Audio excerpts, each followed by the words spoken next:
facing head-on the emotions beneath the surface as we bridge from an old world of confusion and lack to a beautiful new world of freedom, abundance, and love with straightforward truth and inspired hope is what you'll find on The Charla Anderson Show. Collector and connector of fascinating people. And everyone is fascinating. Here's your host, Charla Anderson.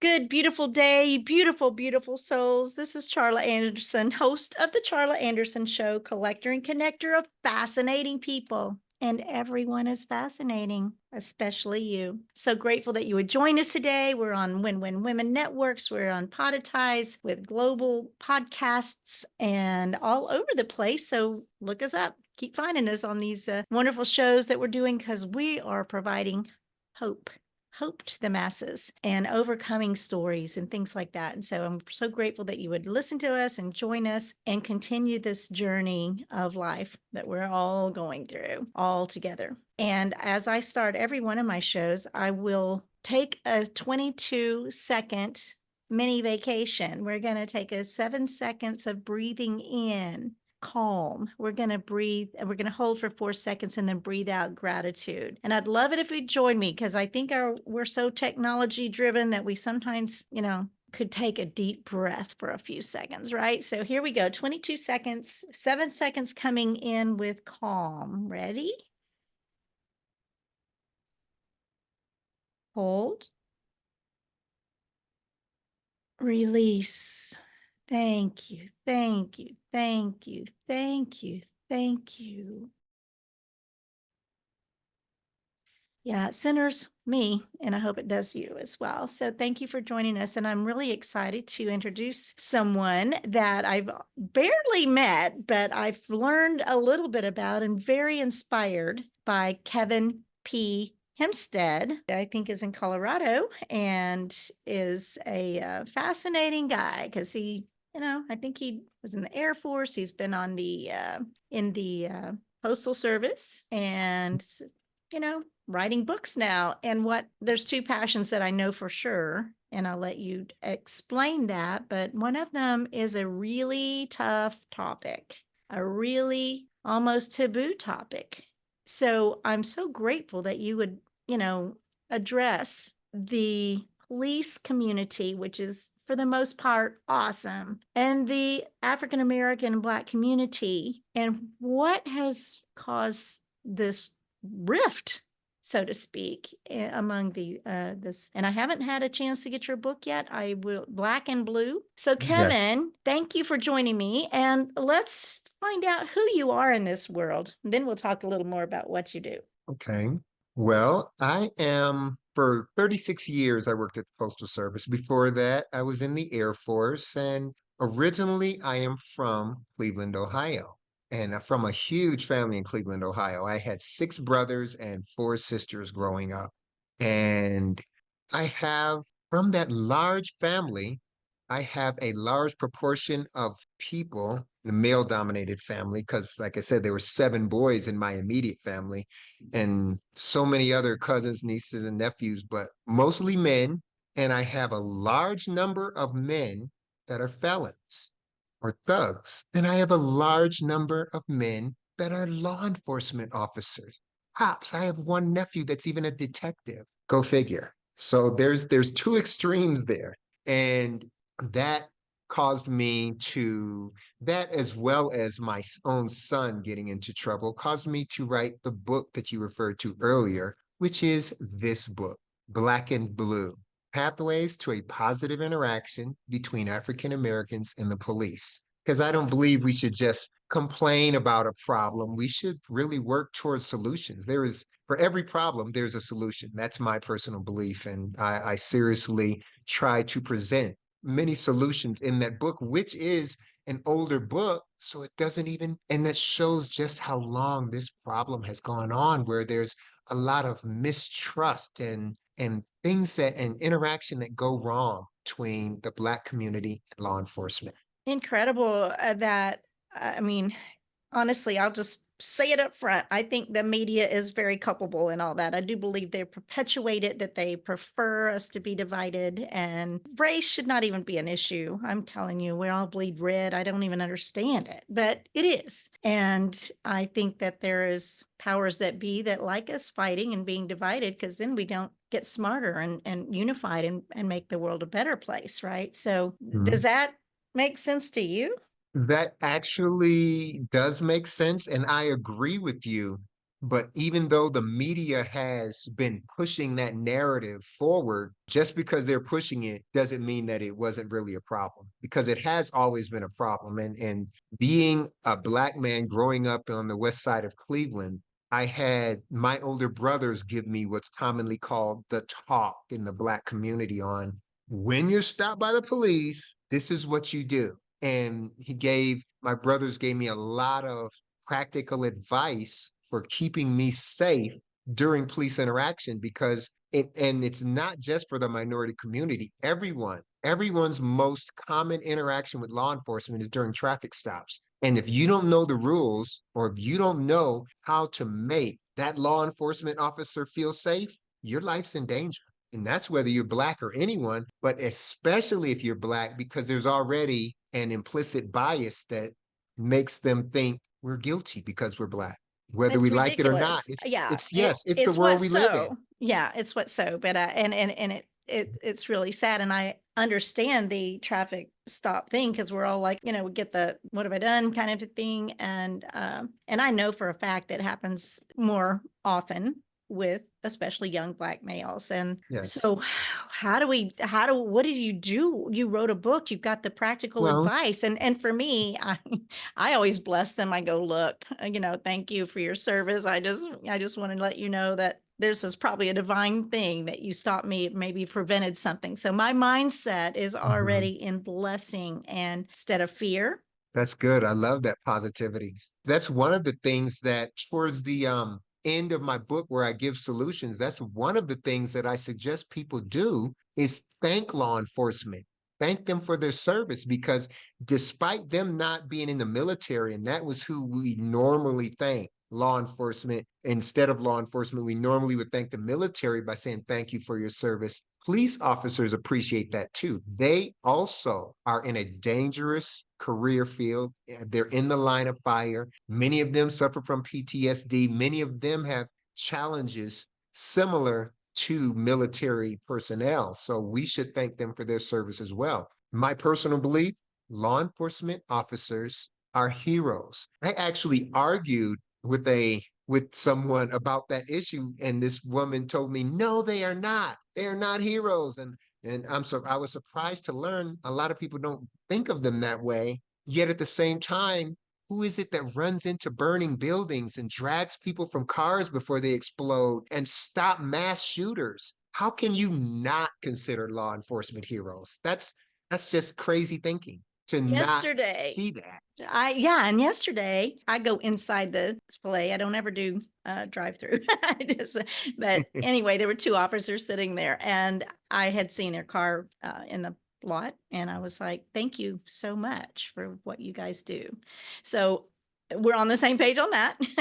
But Yes, I a do the master same is thing. a master is one who blesses, and so when we can go through our life considering a blessing instead of fear. So there's, love and fear. There's only two root emotions. And so that fear pendulum swings on the side of love when you can consider that other person as a human being, and not a race, or not a police, or not a criminal, or anything that might cause you fear. If you can come into the stance with, you're a human being that God created, and may you be blessed. That's my walk through life on a daily basis. So That we want to get is to what beautiful. you, thank you, but we want to get to what your practical tips are. And actually on your website, which is called black and blue book.com, black and Absolutely. and Yes. black and blue dot no dash book.com, you've got to offer a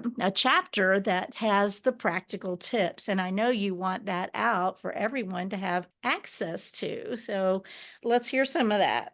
Yes, there are, and as I have the book right here, chapter 5, despite me selling the book, and I've given it away to numerous law enforcement officers, as well as here in the city of Aurora where I live, I've given it to every single police chief we have had, and we've had quite a few over the last 5 years. Because there is, and because it's been a problem here with, I'm not sure if you are familiar with the name Elijah McClain, the young, thin black kid that was given ketamine that killed him, a lethal dose of ketamine, because the cops grabbed him and were arresting him for wearing a ski mask, which is something that he wore because of a skin condition, and he's a little bit, and so he was wearing a ski mask, and despite them asking him what's going on, why are you wearing a ski mask, that's just how he likes he was just coming from the drugstore, not bothering anyone. And they grabbed him when he got upset. They had the paramedics give him a lethal dose. They didn't plan on it being lethal, I'm sure, but he never should have even been arrested. Wearing a ski mask is not against the law. So that's one of the ways that I'm saying implicit bias automatically means that they're subconsciously thinking this kid's done something. This black kid wearing a ski mask, he's guilty of something. So let's arrest him and then find out.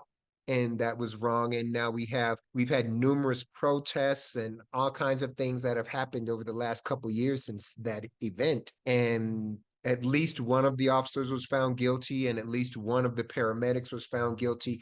But that's not going to bring them back. So that's one of the reasons why I wrote this book, to try to find solutions. And like I said, the book, chapter 5, that I give away for free is titled Top Stop. And it tells you the 10 best practices that will make your interaction with law enforcement safe for if you're pulled over, or I should say when, because it's not if, it's when. Everyone gets pulled over at least once in their life. For some of us, quite often. Yeah, I don't quite often, but I do occasionally, because I'm a very courteous driver, but I'm kind of fast, even at my old age. I'm just like, Same, yeah, it's like, yeah. if I drive with the road conditions, if it's not, it doesn't, not hurt anybody. But anyway, so Right, I right. appreciate that is their stance. But so what's a couple of those that might be less obvious? Well, a couple of the less obvious ones, besides pulling over immediately, turning off your ignition and turning down the music. I'm just gonna combine and summarize. If you're pulled over in a dark area at night, turn on that dome light.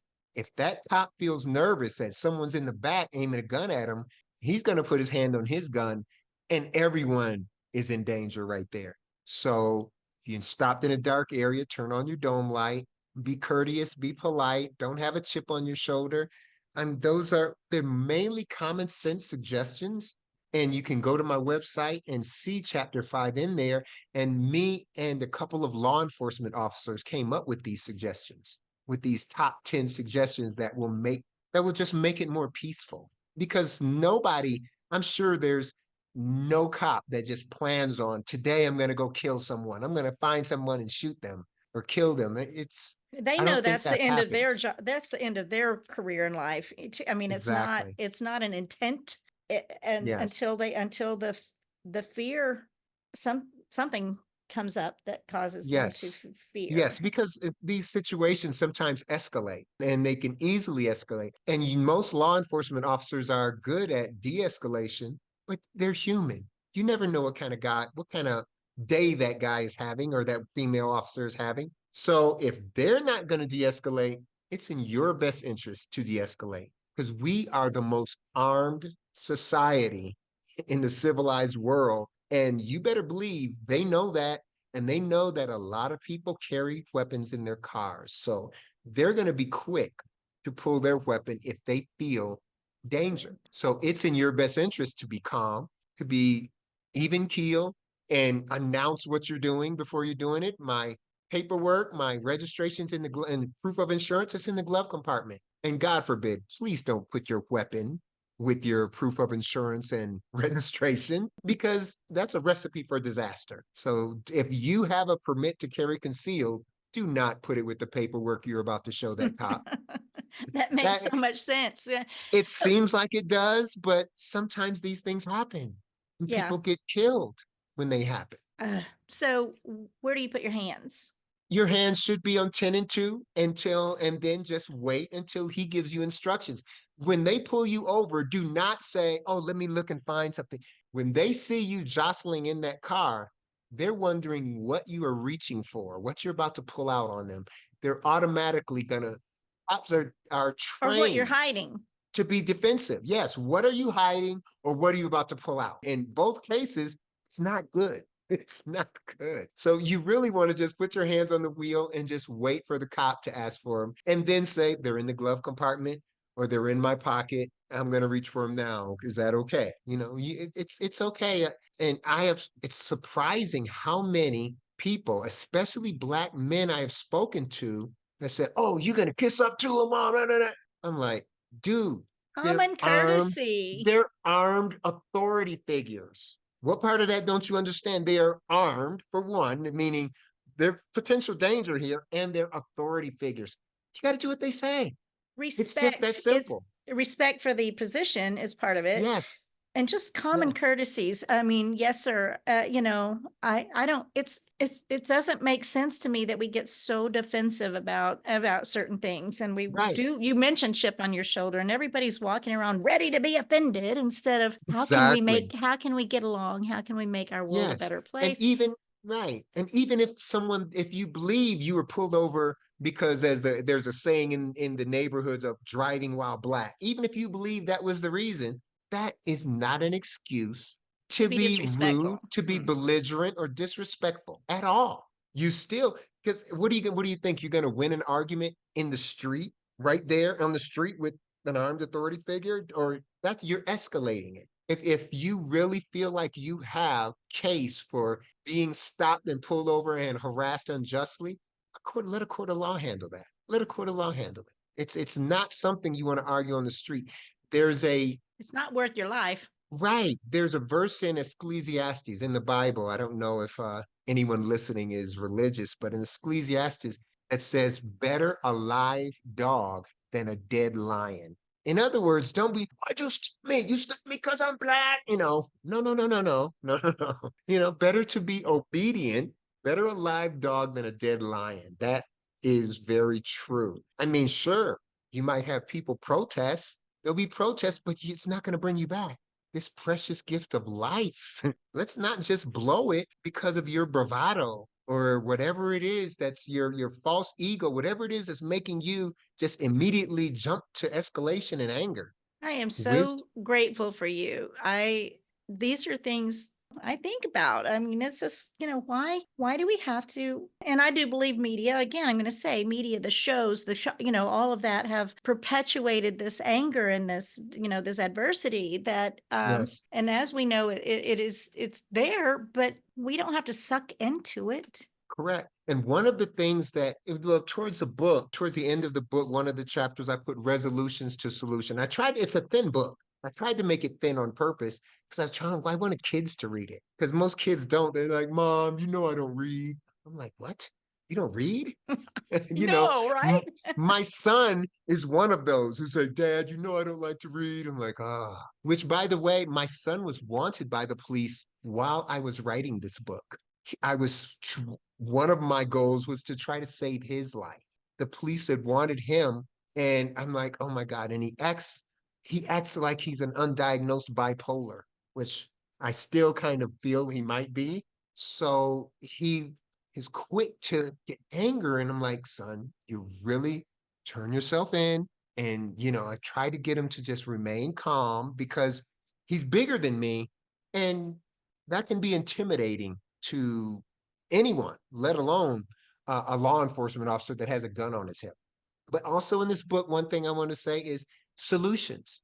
Some of the solutions are things that Aurora, Colorado's former police chief, Chief Nick Metz, he used to have a basketball game. And it would be a basketball game against the best high school basketball players, against the best police department guys that were in shape. And they would do that every year. And you know what that does? That humanizes both sides. By the end Community. of that, by the end of that basketball game, the cops and the teenagers were jumping on the backs of the cops and on their backs, joking with each other and calling fouls and saying, "You fouled me." And it was so funny and fun just to look at it. I really wish I could have attended those games, but instead all I saw was videos of them. And since we've had so many different police chiefs, it's been a revolving door. They haven't had an opportunity to do things like that because I believe that's part of the solution, humanizing both sides. Because at this point, because of the media perpetuating and reporting on this story so much, the blacks don't trust the police and the police don't trust the blacks. There's a lot of distrust because of all of the shootings of unarmed blacks. It's just not a good thing. And I don't mean to ramble on, but one thing I've noticed, because I've had the honor and privilege of meeting both Barack Obama and President Joe Biden. And when I met them, I watched the Secret Service agents, and they probably do what cops do. They always watched my hands. They figured if I'm going to try anything, I'm going to use my hands. So don't reach for something suddenly with your hands if you expecting to live an interaction with law enforcement. You have to have your hands in plain sight. Make people you are with feel comfortable. Exactly, spot on. And you know, here you're talking to a senior white, silver-haired lady, right? But these are things that we observe, and I'm so uh grateful for that, the information. When I was it was polite when you got pulled over to step out of the car when I was growing up, Mhm. right? And they do not like that now. They don't, what are you getting out of the car for? You know, so the rules have changed a bit. And so, Yes. and if you hadn't been pulled over in a while and you don't know that, right? So, And or in that's decades. hilarious. That's hilarious. I want to tell you a quick story about stepping out of the car.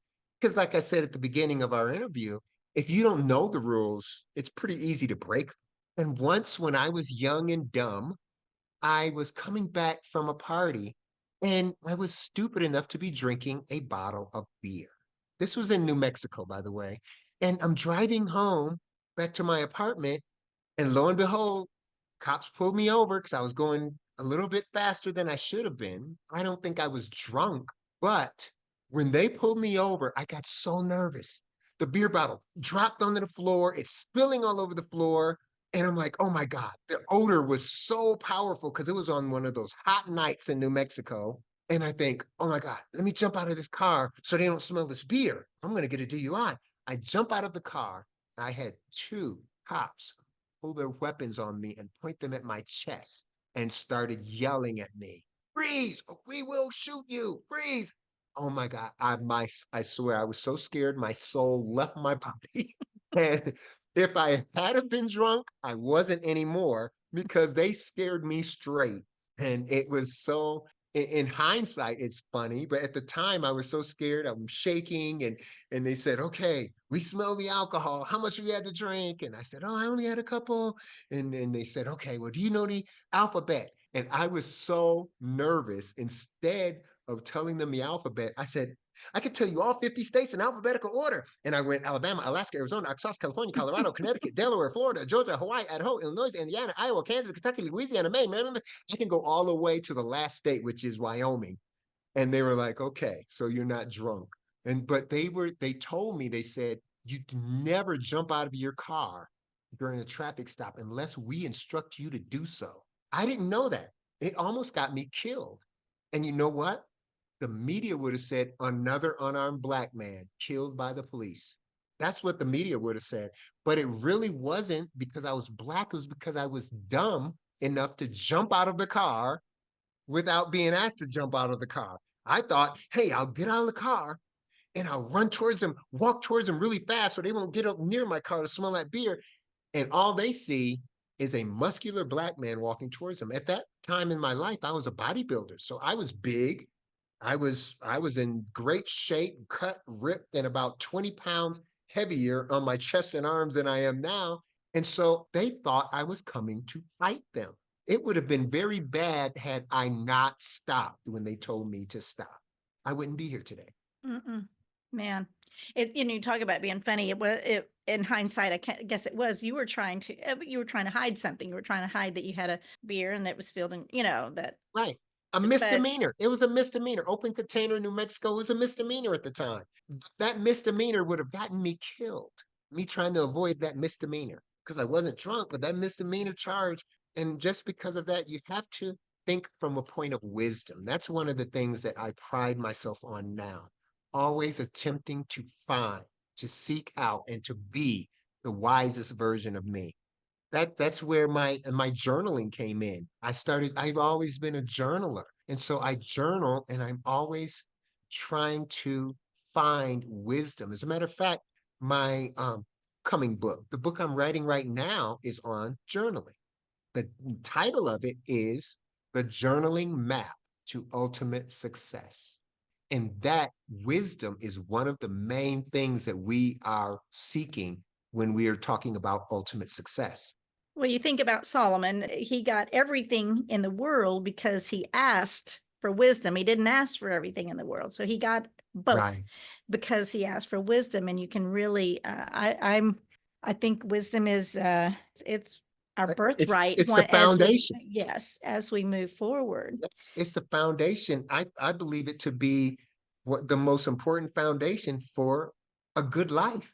And it's one of the key ideals that I have in my book for ultimate success. When I'm talking about ultimate success, I'm talking about there's seven ideals that I view as ultimate success. And I define those in my book. And they are the first of them, and each one builds on the next one. The first one is wisdom. Second is discipline, strength, health, happiness, gratitude, and love. Those seven ideals, if we go after those, you are having ultimate success. To quote Earl Nightingale, success is the pursuit of a worthy ideal. Well, I'm talking about ultimate success. I give you seven worthy ideals, and you pursue those seven ideals, you're going to have great life. Great life. Exactly. And doesn't mention wealth in there. It mentions who you No, are, and exactly. wealth, may or may not come. But if you have those things, see, when I walk out, my message is unconditional love. My message is loving people who and where they are. And the harder they are to love, the more they need it. That's just the fact. That's true. So, It's true. so I'm really excited about that book too, because who doesn't need that? Who doesn't want to have, Exactly. have some success? But I'm just not one that watches television. I figured out recently that I gave it up in between seventh and eighth grade because I got addicted to soap operas. I said never again. So I haven't watched much television, and I don't, and I won't. Mhm. And I know enough that there's a lot of people that entertainment and just sitting around and being programmed, so to speak, it you might be entertained, but it's not going to grow your wisdom. You need to open a book. Yes. You need Yes. to get in a community of thinkers and talk and have discourse. How's that? Conversation without offense, agree to disagree, have conversation. And I think that Hmm. that's a huge way that we can impact our world and make the world a better place. My mom said, leave the world a better place, leave things Hmm. better than you found them. And it Yes. doesn't take much to do that. My little book, Candy Bar Hugs, it doesn't take much to make a difference. It doesn't take much to make a difference. If you have the Yes. mindset of how can I make a difference? How can I make Yes. a difference? And that is one of the things I discuss in that book is how to think wisely. And that's one of the things that you just did. You just demonstrated that by asking yourself questions. The quality of the questions we ask ourselves is going to directly relate to the quality of our thoughts. If we ask ourselves empowering and more enlightening questions, as opposed to why did this happen to me? Why does this always happen to me? If you ask yourself negative questions, you're going to get that type of answer. You're going to be thinking on that low level. If you ask yourself questions like, what can I do to improve this situation? What's the best way to handle this? And that leads me back to what I just said, my own personal definition of wisdom, because I believe you should define things that work for you. My definition of wisdom, which I believe would work for any and everyone, is the knowledge of how to do the right thing, the right way, at the right time to increase your chances for the best possible and most desired result. That's wisdom. Yes, it's based on your Beautiful. past experience. Yes, it's based on what you learn, your knowledge and all that. But the basic definition is, and I try to teach my kids this, my son and my daughter, as well as one of the kids I'm mentoring, a 14-year-old.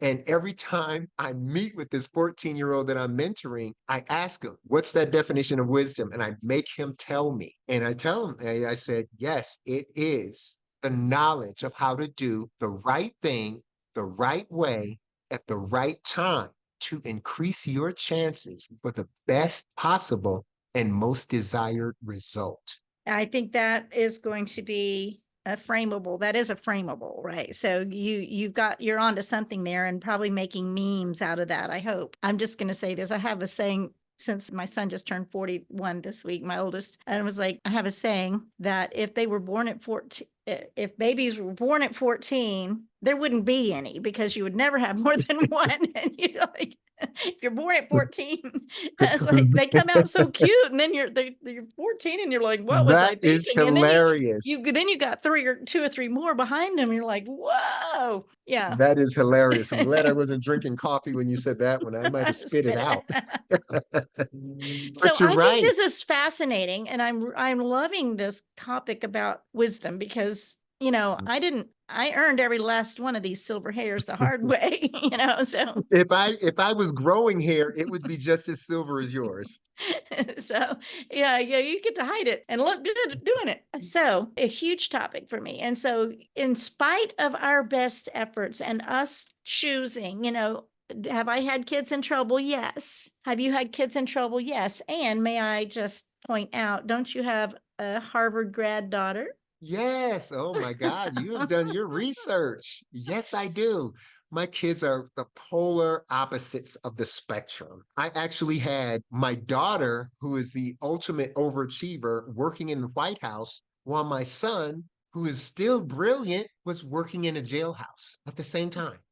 I mean, go figure. I tell them the same message. And that taught me that you cannot parent them the same. You have to parent them according to their personality. While my daughter would hang on my every word and say, oh, Dad, oh, wow, thank you, Dad. How do I do this? She's still, even though her salary is about 10 times more than I have ever made in my life, she still will call me and ask me for advice. I love that. I love that. How do you not love that? She's a daddy's girl. And where's my son? I give him advice. You don't know everything, Dad. You don't know everything. Oh, have you ever been to prison? Then you don't know. Like, oh my God, son, I've never been shot by a bullet. I still know they hurt, and I know I want to avoid them. How's that? You know?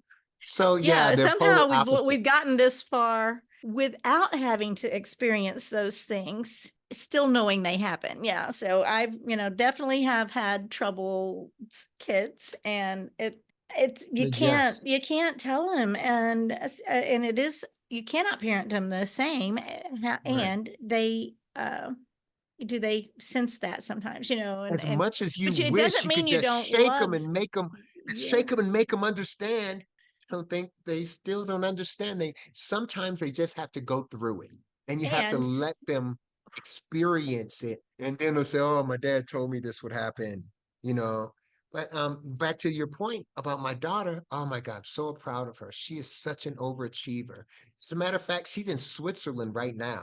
HP sent her to Switzerland. She travels the world for HP. She's making an ungodly salary and handling, that's HP, a Fortune 100 company. And she is just so on top of it. She is so, she's doing, I sometimes will call her and ask her for advice too. Just like she calls me, I'll call her and say, hey, what do you think about this? Because she is that brilliant. She's what you would call an old soul. I remember when she was a kid, she's around 9 or 10 years old, and she's babysitting for 7, 8, and 8-year olds, because, and then you come home and you ask her, hey, so how did the babysitting go? Yes, well, Billy wanted to go stay up late, and I told him if I gave him, he could stay up late, but but then you'd have to go right to bed after. And she would give you a list of everything that happened. I'm like, who are you? And then there are times when she said, Dad, when I turn 18, that's the day I'm moving out. I'm like, yeah, yeah, sure, baby doll. The day after she was partying when she turned 18. The day after she turned 18, she said, Dad, I'm ready to move out. I'm like, you were serious? And then on top of that, she says, well, yeah, can you help me move my furniture?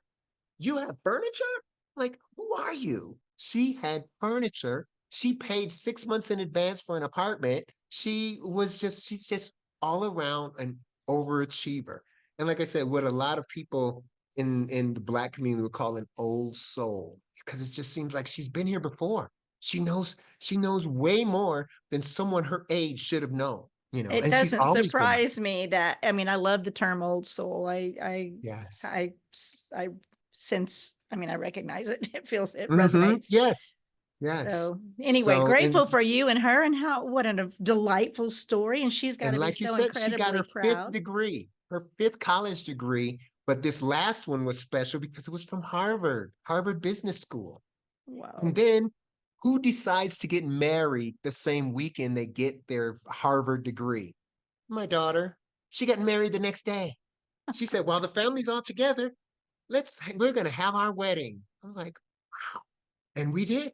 So we had a wedding the very next day. I'm like, Well, it is practical. You get the family together, might as well, make the best of it.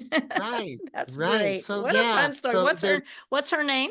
Brittany Masalo Salo, which her first husband was a Samoan. So after she's made the name famous in the Washington D.C. area, Masalo Salo, because it's so unusual. It's her brand. She says, "Dad, I made this name famous. I am not giving it up now." So she's kept the name, and plus, it's the same name as their daughter, my granddaughter. So, Brielle, which is another little genius in her own right. I'm like, oh my God, it's that's another one that's just way ahead of her She got your time. genes, obviously. So they're smarter than me, both of them. But yes, so she stays in the Washington D.C. area, actually in Maryland, and doing very well. They have some acres of land and have a nice little mini mansion on acres of land. There, she's doing exceptional. I don't want my son to get there. I just want him to have a productive and a nice life. And I gotta admit, over the last year and a half or so, he has been doing so much better. I'm like, thank you, God. Thank you, Jesus. He's doing so much better. He's got a good job. Well, not a good job, but an honest job. And he's staying out of trouble. I get And that. he's showing signs of maturity that he's never had before. I'm just like, so for the same reason I was used to ask my daughter, who are you? Now I'm asking myself, who are you? He's What a showing so much blessing. maturity. I know it's a blessing. Oh, thank God, because I was so worried about him when he was jumping from sofa to sofa, couch crashing and living in his car and all that. I was like, oh my God. I was nervous every night. Been there, Every been there, night been that I there. heard about Mhm. someone getting killed, I said, oh, please, Lord, don't let it be him. It would make me just on edge.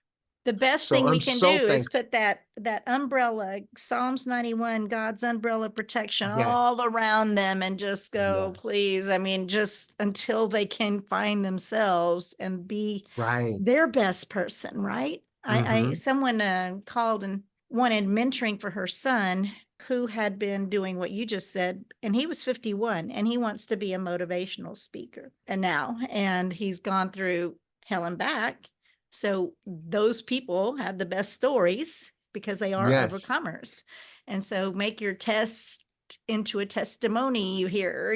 So Yes. um that's an interesting thing. and That's and true. his And story isn't finished.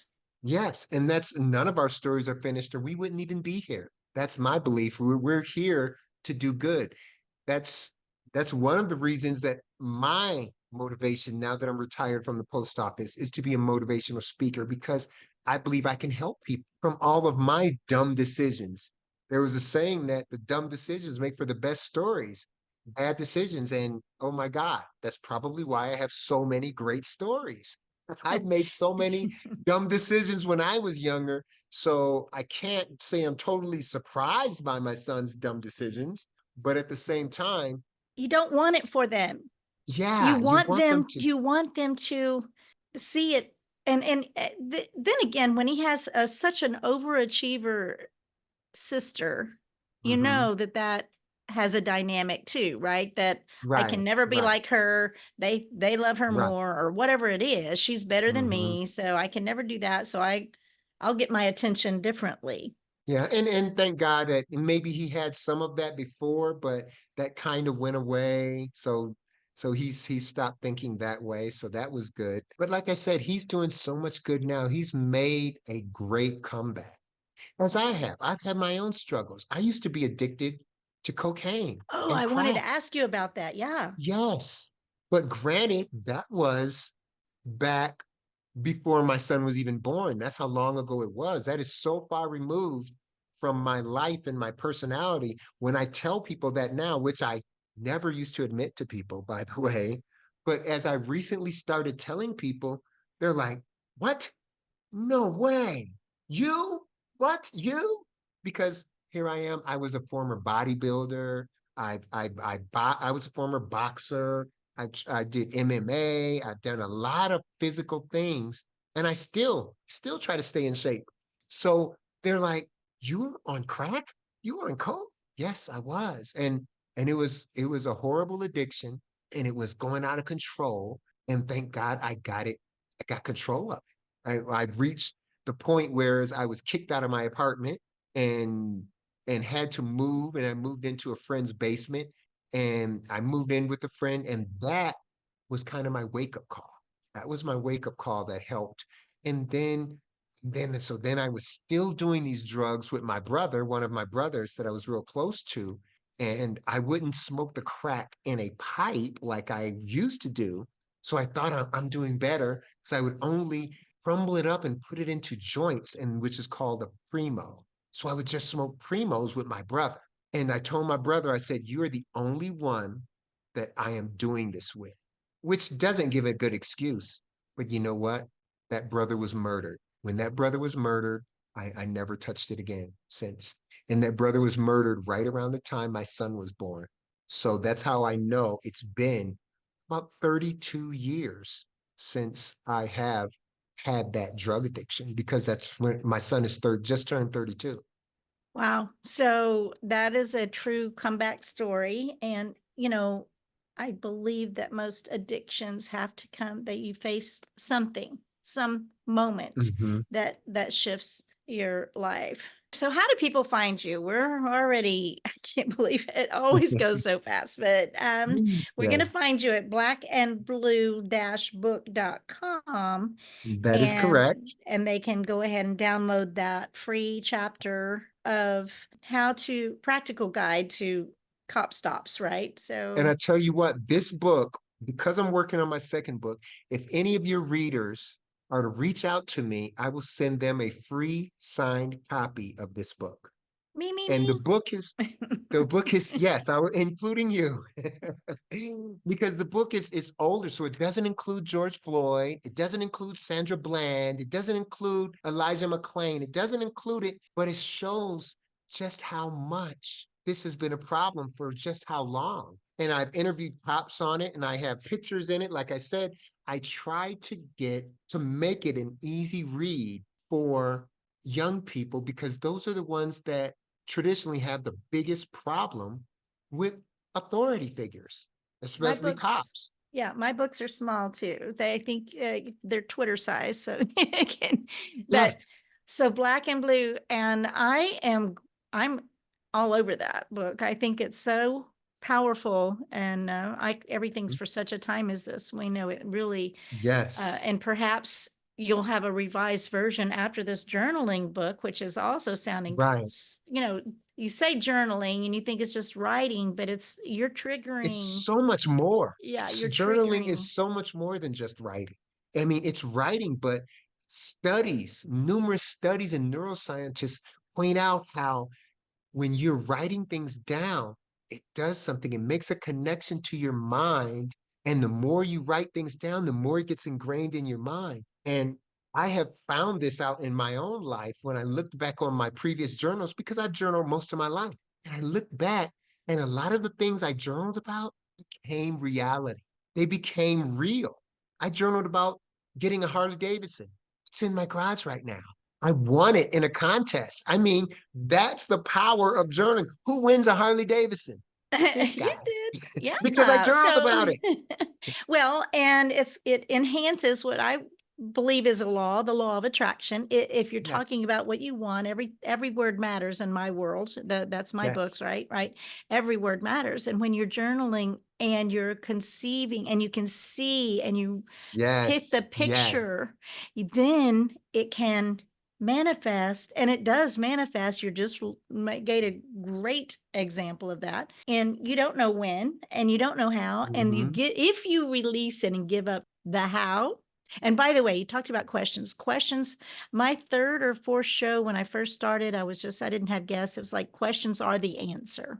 There's a girl named Yes, Nurika that I heard speak 15 years ago, and I've remembered her number one question was, how can I be even more, even more, how can I be even more aware of the unlimited possibilities or unlimited opportunities that surround me in my life right now? Now, that's a good question.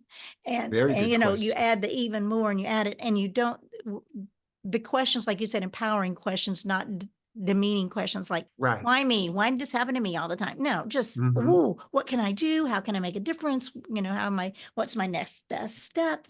Those kinds of things. I think Yes, we could talk all day long. I'm right. so grateful for your input, your brilliance. Literally, I believe you're, Oh, thank in you. that. I mean, I'm a Zig Ziglar legacy certified trainer. I know a lot of those type of messages, right? And I believe Hmm. you're onto something here with your journaling book. So Yes, it's so thank you. much more than writing, and I hope that can It really be is. I believe, yes, expressed in your it's your marketing life's map.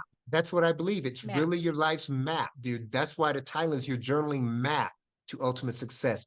Map is memories of your past, actions of your present, plans of your future. Wow, Your you're journaling. brilliant. So, coming from the postal world, my son is a letter carrier in Denver, by the way. Mhm. Oh, okay. We're going to talk. But, all these books and all these things, I was a flight attendant for 34 years, so we gain life experience Yes. in a way that when we recognize that it's just not us just getting through life, that we're actually doing something, we're productive, we're doing something for humanity. You've pulled all that stuff together and have become kind of what I am. We just out here, we just want to make a difference. We want to spread love and joy Right. and practical. I'm such a practical girl, logical tips. And Hmm. so yeah, you're on to something there. And I'm really looking forward to hearing more about that other book and getting this book and getting, so besides this next book, what's next? You're speaking. You'll go Right. and speak to Exactly. police associations or prisons Yes. or wherever they're needing I'm actually hope. contemplating joining a prison ministry so I can try to uplift that community as well. I think that would be so needed. And if I'll mention a book later to you that I'll have you take a look at. But it has been a huge pleasure. We're almost the Hmm. top of the hour already, and I want to just thank you so much for joining me, for taking your time out of your busy schedule, and just loving people where they are and loving them through these hard times and unsteady times, and giving hope. Yes, we are overcomers. You've been a drug addict. You've been, all of these Yes. things. And we have Yes. our kids that just, it breaks our heart that we can't, just do the right thing, Jane, that's the thing. So, No, I know.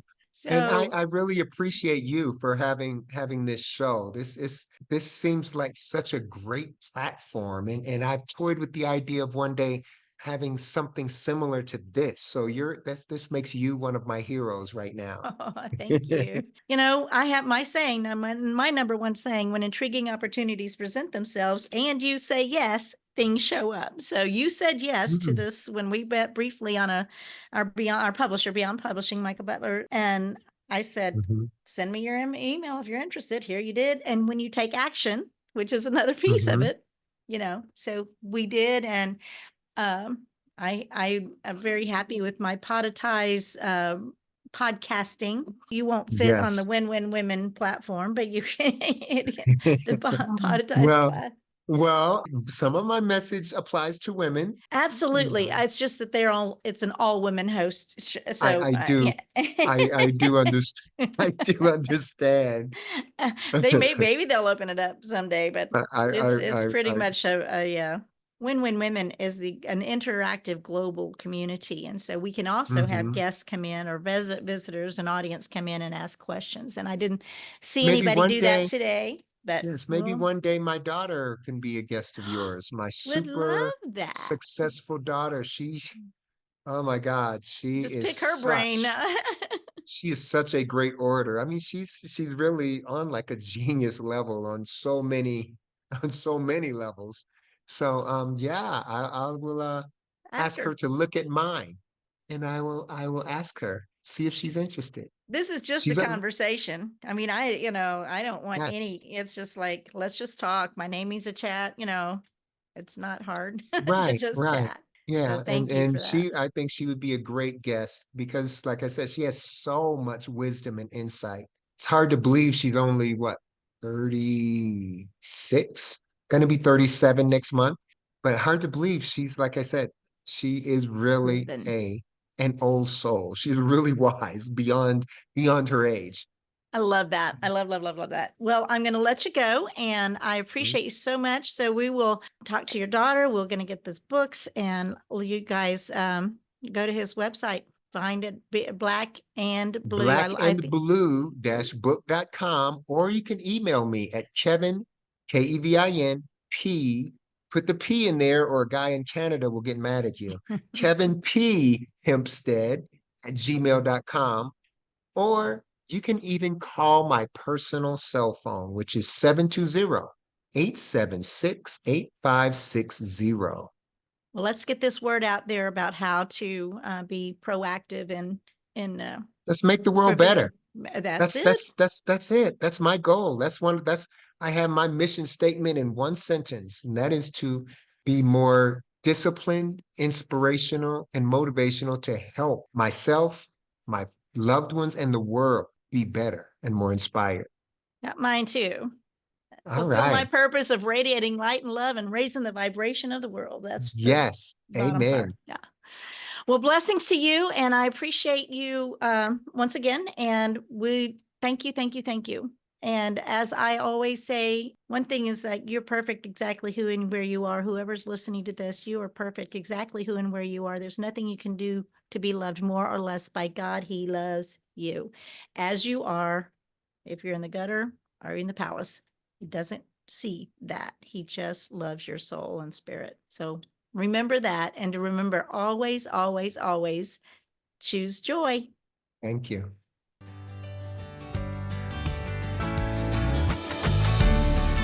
Parting is such sweet sorrow. The Charla Anderson Show.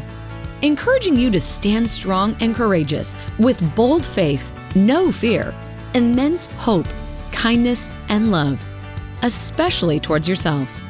Visit charlaanderson.com for replays, blogs, and more on her ever-expanding website, as well as watch her live TV show on winwinwomen.tv, Roku, Apple TV, and Amazon Fire. And so that we can continue learning together and growing this community of beautiful souls, we invite you to share the Charla Anderson Show with your circle of friends. Until we meet again next week, remember always, choose joy.